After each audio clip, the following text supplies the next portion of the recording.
Good day, everyone. My name is Jarina Jubel Sumagang, and I will be discussing other attempts that use theoretical strategy in constructing a structured personality test, which are the PRF 3rd edition and the JPI revised. Like the EPPS, the original PRF and JPI were based on Murray's 1938 theory of needs. However, unlike Edwards, the constructors of these tests developed a specific definition of each need. And also to further increase the homogeneity of scales, more than 100 items were tentatively written for each scale and administered to more than 1,000 college students. Biserial correlational analysis were then used to locate items that correlated highest with the proposed scale while showing relatively low correlations in other scales such as social desirability. The PRF and the JPI are following a strict definitional standards and statistical procedures. This kind of procedure or combination is the latest trend in personality test construction, and also to help assess validity. A scale like the F scale in the MMPI was constructed. Like the F scale, the PRF and the JPI in frequency scales consists of items with low endorsement rates in a standard sample. So if you have a high rates of endorsement on this scale, it will throw doubt in the validity of the results. And lastly, we also have social desirability, which is a scale similar to the K scale of the MMPI. Also included in the PRF, two sets of parallel forms as well as a form based on the best items from other forms were developed for the PRF. Items for the PRF and the JPI are balanced in true-false keying. Unlike the scales of MMPI, the PRF and JPI scales have no item overlap. Furthermore, the scales are relatively independent. By combining theory with rigorous statistical procedures, these tests appear to have established a new trend in the construction of structured personality tests.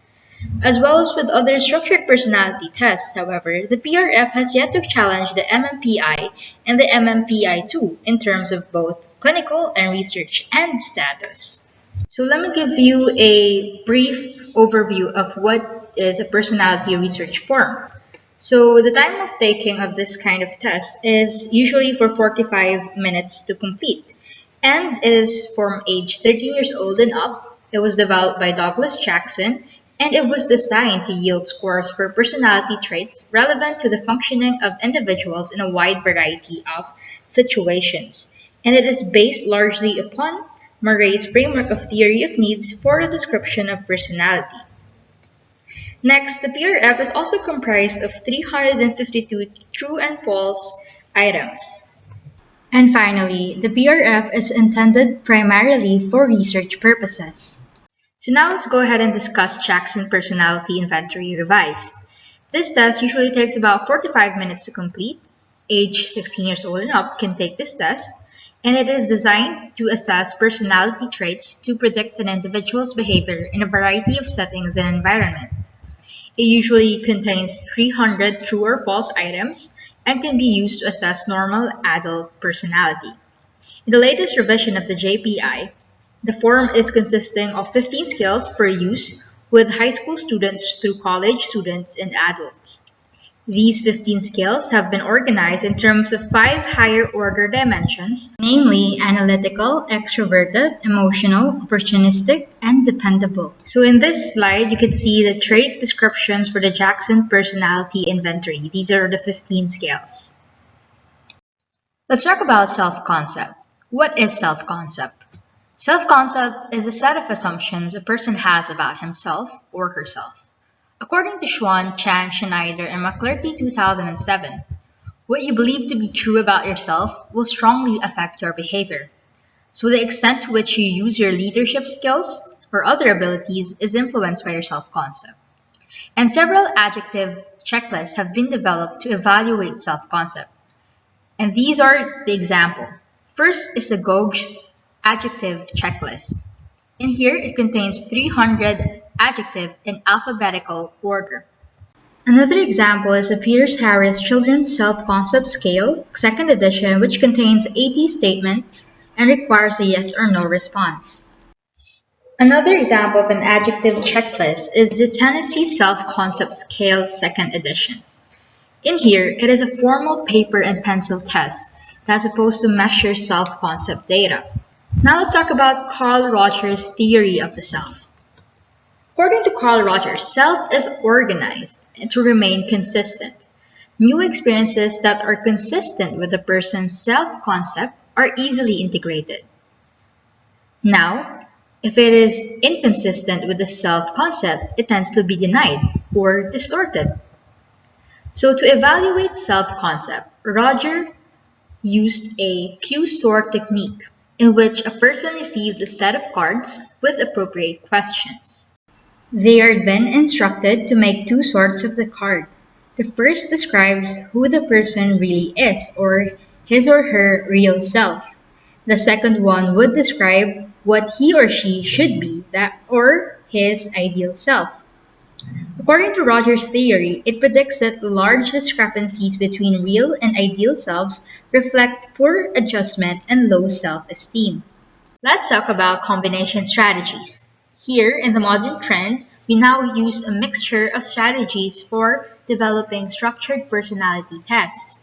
Well, indeed, almost all the tests that we have already discussed, it uses factor analytic methods regardless of the main strategy. But now we will briefly discuss a test of positive personality characteristics that relies on a combination of strategies in a scale development, which is the NEO personality inventories.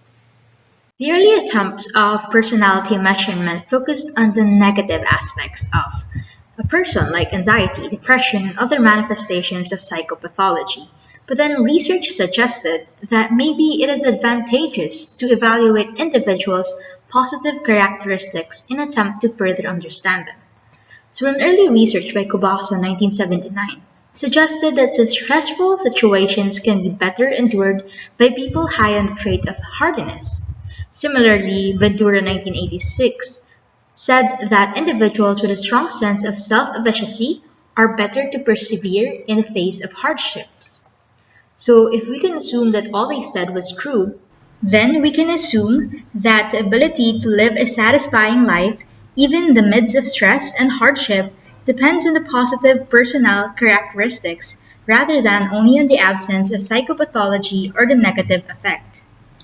Now let's talk about the NEO-PI3. This test takes about 35 to 45 minutes to accomplish, age 17 years old and up, and it is the forefront of the evaluation of positive personality characteristics. The test developers of this test used both factor analysis and theory in item development and scale construction.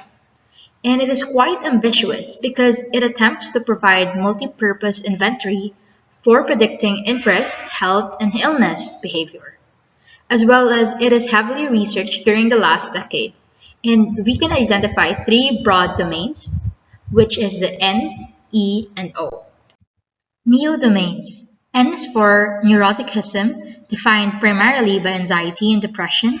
E is for extraversion, degree of sociability or withdrawal a person tends to exhibit. O is for openness, the breadth of experience to which a person is amenable of. The NEO-PIR authors took a rational approach in constructing items. For each of the 18 facets, 14 items were written, 7 were positively worded, 7 were negatively worded to create a balance. Subjects respond in a 5-point Likert format ranging from strongly disagree to strongly agree. The liabilities for the three domains are in the high point 80s to the low point 90s for both internal consistency and test-retest reliability. The NEO-PIR3 supported what is perhaps becoming one of the most accepted notions in personality and personality assessment, which is the five-factor model of personality. We have to recall, though, that through factor analysis, researchers have repeatedly attempted to find the minimum number of independent personality dimensions to describe human personality. Let's discuss the five-factor model of personality. First is extroversion, neuroticism, conscientiousness, agreeableness, and openness to experience.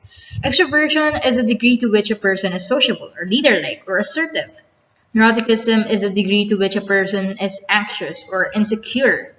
Conscientiousness is the degree to which a person is persevering or responsible. Agreeableness is the degree to which a person is warm or cooperative.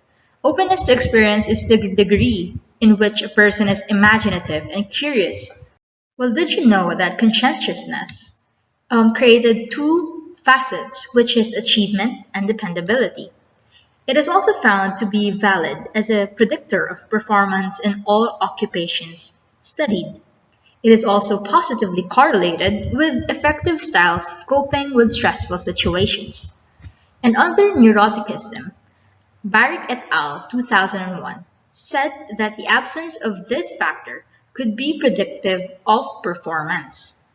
And if you have neuroticism, it is negatively correlated with the effective styles of coping with stressful situations.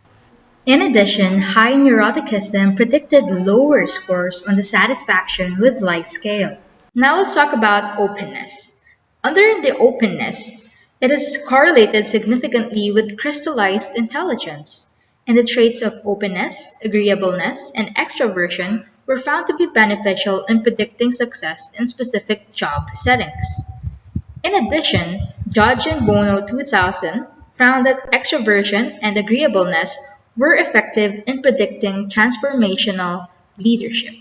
The two converging area of research with the NEO and the NEO PI3 discussed whether the five-factor model is actually the best way to categorize the minimum dimensions of human personality, and if so, whether these dimensions hold up across cultures.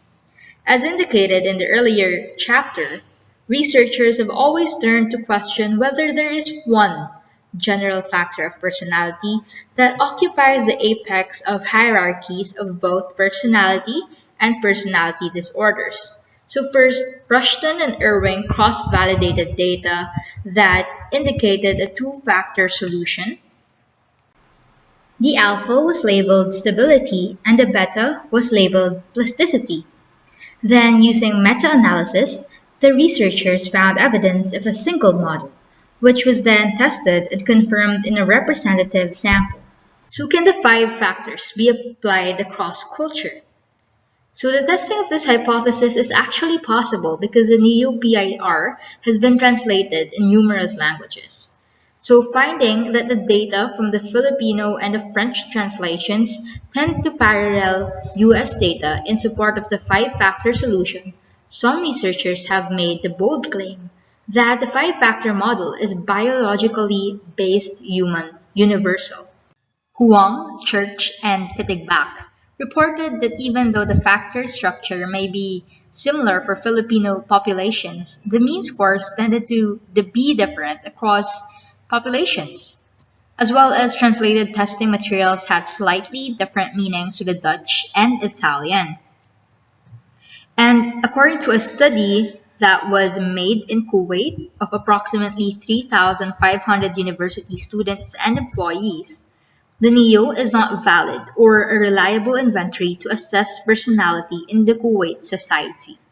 Given its general amendability to cross-cultural and international studies, the NEO-PIR is likely to engender considerable research for some time. Moreover, the NEO-PIR reflects modern trends in personality tests construction by its reliance on theory, logic, and the liberal use of factor analysis and statistical approaches in test construction. It appears to be exceptionally promising for measuring a wide range of characteristics in the world community. Thank you so much for listening. Again, this is Jabal Sumagang. I hope you're having a wonderful day. Thank you.